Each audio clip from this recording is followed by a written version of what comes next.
السلام علیکم. آپ ملاحظہ فرما رہے ہیں وائس آف رائٹس بائی طالب اور میں ہوں آپ کا ہوسٹ طالب نقوی ایڈوکیٹ.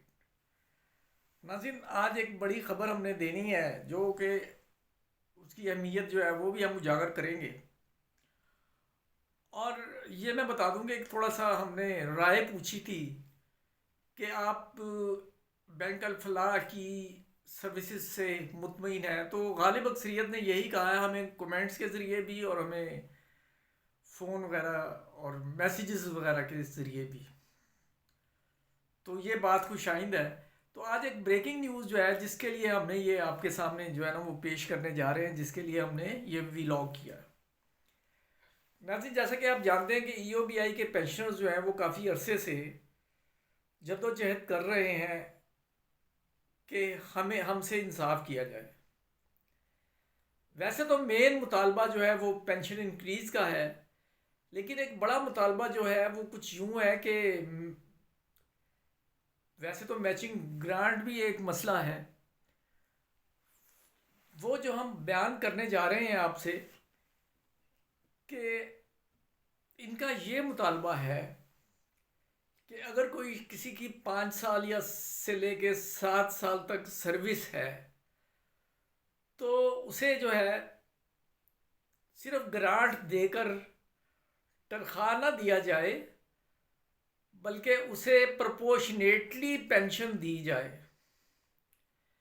یعنی اگر 15 سال اس کی سروس مکمل نہیں ہوئی تو جتنی سروس مکمل ہوئی ہے, جو یقیناً موجودہ پینشنرز کی نسبت وہ اماؤنٹ بے حد کم یا برائے نام ہوگی, لیکن وہ یہ سوچتے ہیں کہ ایک رقم لے کر ہم لم سم مہینے ڈیڑھ میں اسے ختم کر دیں, اس کی بجائے یہ ہے کہ ہمیں بے شک کم پینشن ملے لیکن with the passage of time ہمارے پاس کچھ نہ کچھ, جب ہم کام کے قابل نہیں رہیں گے تو رقم تو آ جائے گی جس سے ہم اپنی جو بنیادی ضرورتیں ہیں وہ پوری کر سکیں. اور جو گرانٹ ملتی ہے وہ صرف وہ ملتی ہے جو پیسے ان کے جمع ہوتے رہے ہیں, اور وہ پیسے انہوں نے ظاہری بات ہے کہ انویسٹ کیے ہوتے ہیں, اور ایک اسٹیٹ کا ایک باقاعدہ ایک اسٹیٹ بینک جو ہے وہ انٹرسٹ ریٹ بھی نکالتا ہے. تو وہ پیسے جتنا عرصہ حکومت کے پاس پڑے رہے تو گویا اس پہ مارک اپ یا پروفٹ کہہ لیں یا سود کہہ لیں, وہ بنتا جائے گا,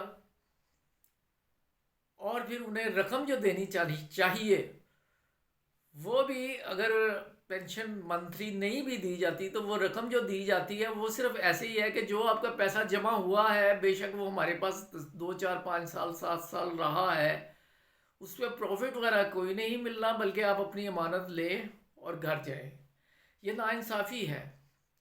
تو اس حوالے سے لٹیگیشن چل رہی ہے, اور یہ بریکنگ نیوز ہم یہ بتا رہے ہیں آپ کو تحمید باندھنے کے بعد کہ بالآخر اس زیر التوا کیس میں ہمارے جو خاموش مجاہد اشرف صاحب انہوں نے بتایا کہ وہ جو کیس چل رہا تھا جس کا ٹائٹل یہ تھا امیر سلطان بنام چیئرمین ای او بی آئی, وہ سپریم کورٹ میں مورخہ 10 جنوری کو سماعت کے لیے فکس ہو گیا ہے. جی ہاں, مورخہ 10 جنوری کو فکس ہو چکا ہے, اور انہوں نے یہ کہا ہے کہ مقررہ تاریخ کو اپنی پینشن کے حصول اور تحفظ کے لیے اپنی حاضری کو بھی یقینی بنائیں, پھر نہ کہنا کہ ہمیں خبر نہ ہوئی. اور پھر انہوں نے 10 جنوری کو وہاں پہنچنے کا کہا ہے. اور اگر ہم بینچ کی بات کریں تو یہ بینچ نمبر 4 ہے, جس میں جسٹس منصور علی شاہ, جمال خان مندوخیل اور اطہر من اللہ شامل ہیں. ہم امید کرنا چاہتے ہیں, ہم امید کرتے ہیں اور یہ کہنا چاہتے ہیں ان معزز ججوں کے دل میں اللہ تعالیٰ رحم ڈالے, اور وہ ان کا معاملہ اگر غور سے سن لیں گے تو یقیناً وہ ان کے حق میں فیصلہ دیں گے. ناظرین, جو بھی کوئی اپڈیٹ ہوگی 10 جنوری کے بعد وہ ہم آپ کو بتانے کے پابند ہیں. تو آج اسی لیے ہم نے آپ سے بات چیت کی ہے. اگر ویڈیو پسند آئی ہے اسے شیئر کیجئے, لائک کیجئے, اور اگر لائک نہیں کیا تو اس کی وجہ بصورت کمنٹ بتائیے. Thanks for watching. اللہ حافظ.